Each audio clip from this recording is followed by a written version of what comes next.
આજ રોજ Sachin GIDC police station ખાતે શ્રી ગણેશ મહોત્સવ નિમિત્તે મીટિંગનું આયોજન કરવામાં આવેલ,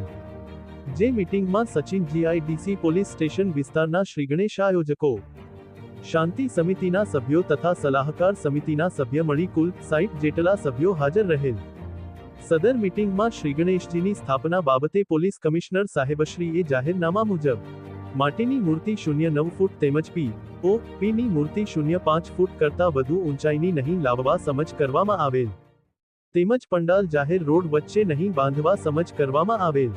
તેમજ પંડાલમાં સીસીટીવી તથા ફાયર સેફટીના સાધનો રાખવા સમજ કરવામાં આવેલ હતું, તેમજ શ્રીજીની મૂર્તિ જ્યારે લેવા જવાનું હોય તેની જાણ પોલીસ સ્ટેશન ખાતે અવશ્ય કરવી તેવું સમજ કરવામાં આવેલ અને શ્રી ગણેશ મહોત્સવ અનુસંધાને જરૂરી તકેદારી રાખવા માર્ગદર્શન આપવામાં આવેલ હતી અને તહેવાર દરમિયાન ભાઈચારો તથા કોઈની ધાર્મિક લાગણી ન દુભાઈ તથા કોમી એકતા જળવાઈ રહે માટે શાંતિમય વાતાવરણમાં તહેવાર ઉજવાય જે બદલ મીટિંગમાં હાજર તમામ સભ્યોને અપીલ કરી હતી. Bureau report, Surat.